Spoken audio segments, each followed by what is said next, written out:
Hello student, आज हम पढ़ेंगे domestic marketing versus international marketing. इसके पहले हमने शुरुआत के पॉइंट्स को डिफाइन किया था। आज हम उनके अंतिम पॉइंट्स को डिफाइन करेंगे domestic marketing versus international marketing के। तो आइए देखते हैं।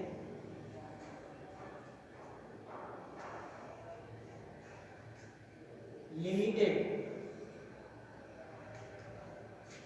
डोमेस्टिक मार्केटिंग में क्या होता है कि जो टेक्नोलॉजी का उपयोग होता है वो सीमित मात्रा में किया जाता है, सीमित होता है।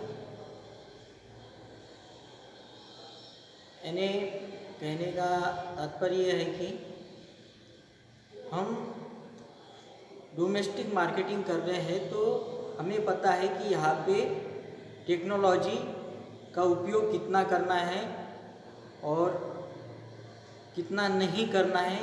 इन सारी चीज़ों के बारे में हम ऑलरेडी जानते हैं, क्योंकि हम अपने ही देश में डोमेस्टिक मार्केटिंग कर रहे हैं। लेकिन जब यह बात टेक्नोलॉजी की बात जब इंटरनेशनल मार्केटिंग में आती है तो हमें sharing and use of latest technology very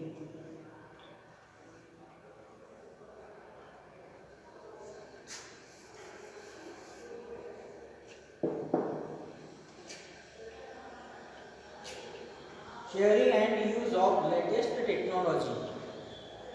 जब हम इंटरनेशनल मार्केटिंग में टेक्नोलॉजी का उपयोग करते हैं, प्रौद्योगिकी का उपयोग करते हैं, तो वहाँ पे हमें नई नई तकनीकी टेक्नोलॉजी का उपयोग करना पड़ता है, क्योंकि हम इंटरनेशनल मार्केटिंग कर रहे हैं। वहाँ पे हम सीमित नहीं रह सकते। इंटरनेशनल यानी टेक्नोलॉजी में हम सीमित साधन तक सीमित नहीं रह सकते, क्योंकि हमें एक्स्ट्रा ऑर्डिनरी जब तक हम टेक्नोलॉजी का उपयोग नहीं करेंगे तो हम इंटरनेशनल मार्केटिंग में कहीं ना कहीं पिछड़ जाएंगे और इसका खामियाजा भी हमें भुगतना पड़ेगा। इसलिए इंटरनेशनल मार्केटिंग में नई नई टेक्नोलॉजी का उपयोग करना होता है, जिससे कि हम टेक्नोलॉजी का उपयोग करके आसानी से इंटरनेशनल मार्केटिंग में ग्रो कर सके। इसलिए इंटरनेशनल मार्केटिंग में टेक्नोलॉजी का बहुत ही इम्पोर्टेंट रोल होता है।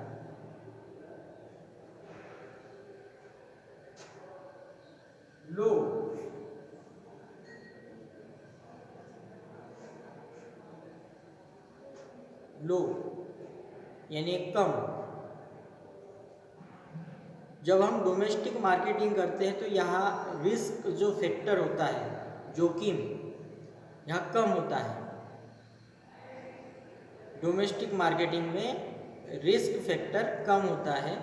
और जब हम इंटरनेशनल मार्केटिंग में इस रिस्क फैक्टर को अपनाते हैं तो वहाँ पे हमारा जो रिस्क फैक्टर क्या हो जाता है, वेरी हाई। बड़े पैमाने पे हमें इंटरनेशनल मार्केटिंग में रिस्क लेना होता है।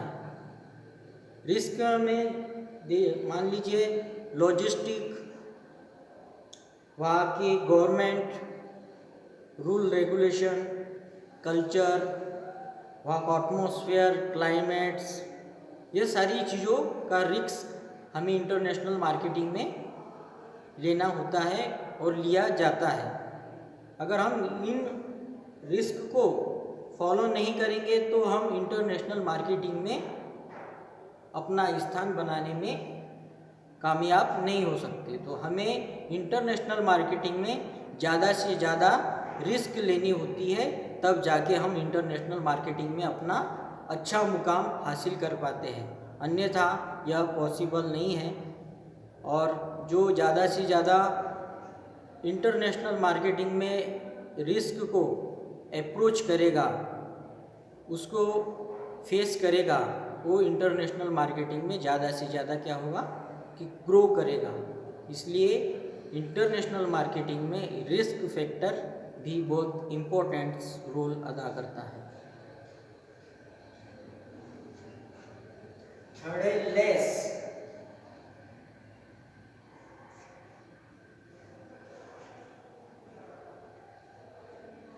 लेस यानी कम।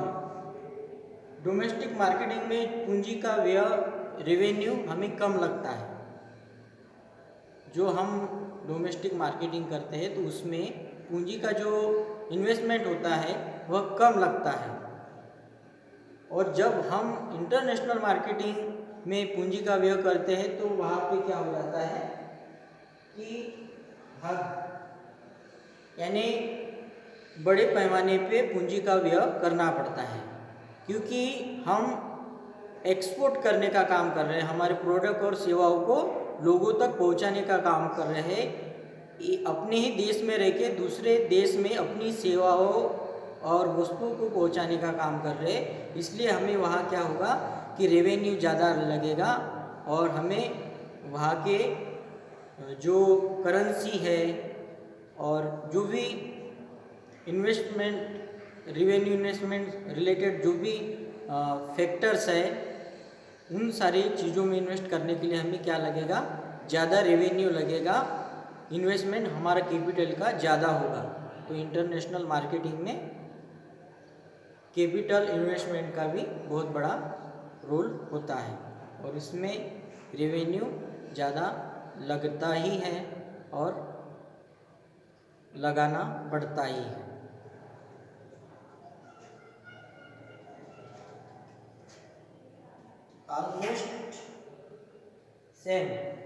Almost same.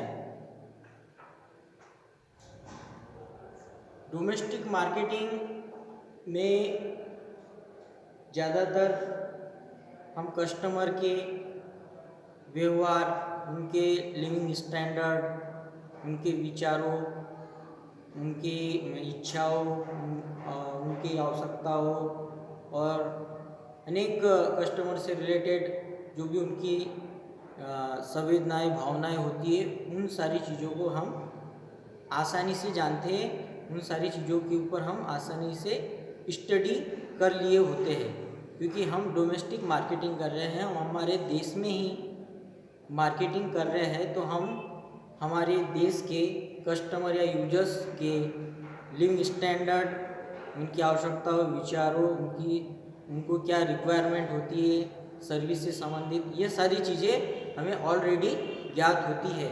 लेकिन जब हम इंटरनेशनल मार्केटिंग में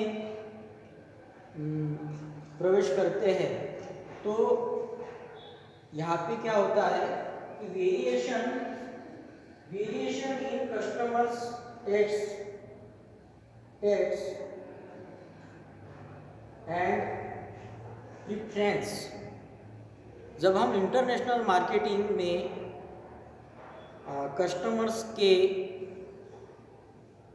कस्टमर्स के नेचर्स के बारे में स्टडी करते हैं तो हमें वहाँ क्या होता है कि हमें पहले कस्टमर्स की इच्छाओं, उनके लिविंग स्टैंडर्ड, कल्चर और ये सारी चीज़ों का हमें पहले अध्ययन कर लेना होता है, तब जाके हम अपनी सेवाओं और वस्तुओं को वहाँ एक्सपोर्ट कर सकते हैं। तो किसी भी सेवा और वस्तुओं को एक्सपोर्ट करने के पहले हमें वहाँ के कस्टमर के नेचर्स के बारे में ऑलरेडी हमें यानी कस्टमर्स के बारे में हमें पहले उनके नेचर्स, उनके लिविंग स्टैंडर्ड और उनकी नीड्स क्या है, उनके विचार कैसे हैं, प्रोडक्ट से संबंधित, सेवाओं से संबंधित, वो क्या रिक्वायरमेंट चाहते हैं हमसे, ये सारी चीज़ें हमें पहले ज्ञात कर लेनी होती है, तब जाके हम कस्टमर या यूजर्स को संतुष्ट कर पाने में सक्षम होते हैं इंटरनेशनल मार्केटिंग में।